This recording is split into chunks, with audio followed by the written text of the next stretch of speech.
बिस्मिल्लाहिर्रहमानिर्रहीम अस्सलामु अलैकुम वरहमतुल्लाहि वबरकातुहू। मैं हूं इमरान मलिक और आप देख रहे हैं आगाही विद इमरान मलिक। नाज़रीन करम, शहर कायद यानी कि कराची को पाकिस्तानी सियासत के अंदर एक अहम मकाम हासिल है। यही वजह है कि तमाम सियासी जमातें कोशिश ये करती हैं कि कराची के अंदर अच्छे रिज़ल्ट और अच्छे नताइज हासिल कर सकें।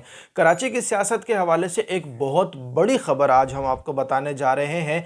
बैकडोर मुलाकातें हो रही हैं गवर्नर सिंध कामरान टेसूरी साहब की मुत्तहिदा कौमी मूवमेंट MQM पाकिस्तान से और इसके साथ साथ PSP मुस्तफ़ा कमाल ग्रुप से पाक सरजमीन पार्टी से। एक ऐसी सूरत हाल जिसमें बानिए MQM के मुतज़ाद और मुतनाज़ा बयानात के बाद जिस पर उनका मीडिया ट्रायल हुआ और उनको मीडिया पर जो है वो दिखाने पर पाबंदी आयद कर दी गई। इसके बाद मुत्तहिदा कौमी मूवमेंट के अंदर मुख्तलिफ धड़े बन गए, जिसके बाद मुत्तहिदा कौमी मूवमेंट कराची में कोई भी बड़ी जो है वो कामयाबी हासिल नहीं कर सकी।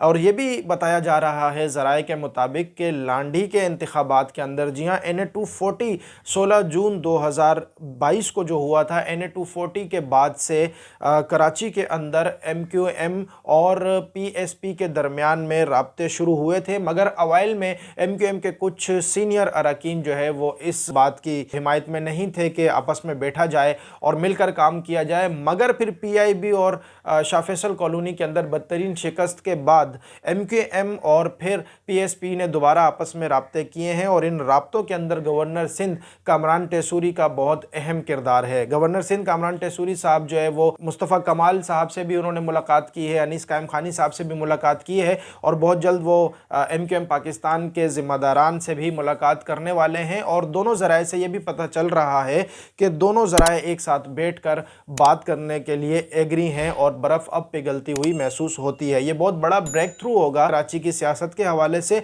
बिलखुसूस एक ऐसे मौके पर कि जब बल्दियाती इंतखाबात कराची में आने वाले हैं। और ज़राए से ये भी ख़बर है कि जो बैकडोर राब्ते हैं, इनके बाद ये बात सामने आई है कि ये जो इत्तेहाद दोबारा अगेन होने जा रहा है, ये इस बात पर भी इत्तेफाक हुआ है कि MQM पाकिस्तान के प्लेटफॉर्म से इलेक्शन लड़े जाएंगे और इंतखाबी निशान पतंग से ही इलेक्शन लड़े जाएंगे। और जो मुस्तफ़ा कमाल साहब हैं या अनीस कायम खानी साहब हैं, ये एक कारकुन की हैसियत से ही दोबारा MQM में शमूलियत इख्तियार करेंगे और अब सिर्फ अपने कारकुनान को और अपने ज़िम्मेदारान को एतमाद में लेने पर जो है वो काम चल रहा है। अनीस कायम खानी साहब और मुस्तफ़ा कमाल साहब भी अपने कारकुनान को और अपने ज़िम्मेदारान को ये बताया जा रहा है कि एतमाद में ले रहे हैं और एक माहौल क्रिएट करना चाह रहे हैं ताकि उनके कारकुनान, उनके ज़िम्मेदारान जो है इस फैसले को कबूल करने के लिए ज़हनी तौर पर तैयार हो जाए। नाज़रीन करम, देखना ये होगा कि इतने पुराने साथी और इतने पुराने रफ़ीक आपस में एकदम से कैसे जुदा हुए और फिर दोबारा कैसे इकट्ठे हो रहे हैं। तो यकीनन इस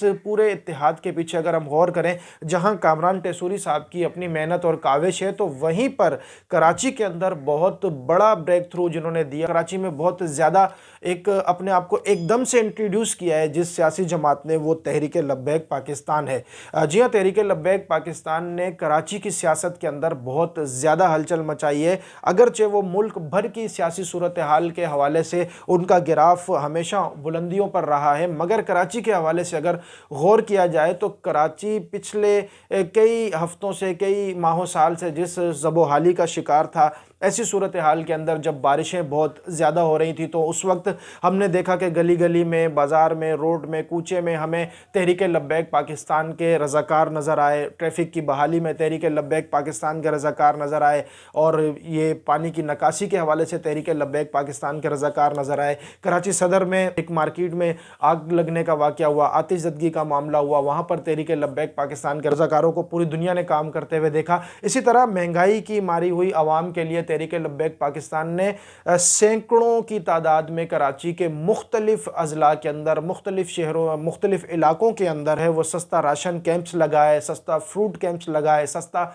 सब्जी कैंप्स लगाए, यहाँ तक के सस्ता गोश्त कैंप और सस्ता मछली कैंप भी तहरीक लब्बैक पाकिस्तान के कारकुनान ने, ज़िम्मेदारान ने अवाम की खिदमत की गर्ज से लगाए। ये तहरीक लब्बैक पाकिस्तान का कराची की अवाम के लिए एक ऐसा रिलीफ था। फिर इसके अलावा फ्लड की सूरत हाल के अंदर कराची शहर में आकर बसने वाले लोगों के लिए तहरीक लब्बैक पाकिस्तान ने जिस तरह की खिदमात सर अंजाम दी, इसी के साथ साथ फुटपाथ पर सर्द मौसम में सोने वाले मुख्तलिफ गरीब लोगों के लिए तहरीक लब्बैक पाकिस्तान ने कंबल्स के हवाले से और फिर दीगर उनको ब्लैंकेट्स के हवाले से जिस तरह उनके लिए काम किया है, ये वो सारा काम है कि जो किसी न किसी अंदाज में कराची की आवाम के दिलों में जगह करने में कामयाब हुआ है। और कराची की आवाम अपना फ़ैसला कई मरतबा ज़िमनी इंतखाबात में सुना चुकी है, जिसमें जितने भी ज़िमनी इंतखाबात कराची में हुए हैं उसमें तहरीक लब्बैक पाकिस्तान का गिराफ MQM या फिर पाक सरजमीन पार्टी से ऊपर ही रहा है। शायद ये भी एक वजह है कि MQM पाकिस्तान और पाक सरजमीन पार्टी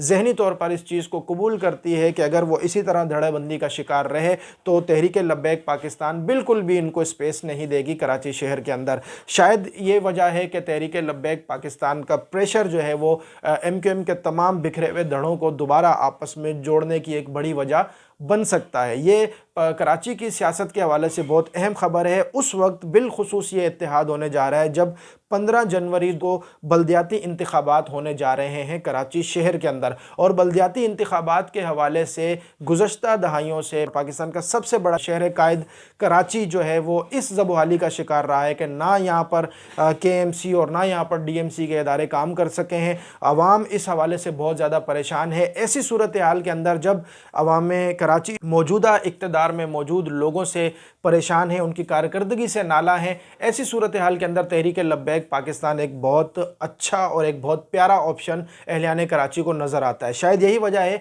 कि तमाम ज़िमनी इंतखाबात में अहलियान कराची ने MQM हो या फिर पाक सरजमीन पार्टी या फिर दीगर जमातें, जमात इस्लामी हो या फिर और कोई सियासी जमात, उनसे ज़्यादा एतमाद तहरीक लब्बैक पाकिस्तान पर किया है। यही वजह महसूस होती है कि इस इत्तेहाद को इस वक्त करना और फिर ऐसे मौके पर इसको कायम करने की कोशिश करना और MQM के तमाम सियासी धड़ों का एक होना, शायद ये अलार्मिंग सिचुएशन है MQM की मौजूदा सूरत हाल पर। और यही सूरत हाल अहलियान कराची के लिए भी अहम है कि अब ऐसी सूरत हाल में उन्हें 15 जनवरी को क्या फ़ैसला करना है। आया कि वो लोग जो अपने सियासी मफादात के लिए एक मरतबा फिर इकट्ठे हो रहे हैं, क्या वाकई वो अवामी खिदमत के लिए इकट्ठे होने जा रहे हैं या फिर महज अपने सियासी मफादात और अपनी जाती हुई कुर्सियों को बचाने के लिए इकट्ठे हो रहे हैं। ये फ़ैसला अहलियान कराची ने करना है, या फिर वो तहरीक लब्बैक पाकिस्तान की अवामी खिदमत से इतना परेशान और इतना अनसिक्योर फील कर रहे हैं कि अब शायद उनके लिए कराची के अंदर कोई जगह नहीं है। इस हवाले से क्या होने जा रहा है 15 जनवरी को, ये तो वक्त आने पर पता चलेगा। हमारा काम आपको हक़ाइक़ से आगाह करना था। तहरीक लब्बैक पाकिस्तान की वो मेहनत, वो अवामी खिदमत और वो अवामी जद्दोजहद है कि जिसकी वजह से इन्हें महसूस हो रहा है कि अगर हम इस तरह धड़ों में रहे तो शायद तहरीक लब्बैक पाकिस्तान को टफ़ टाइम नहीं दे सकेंगे।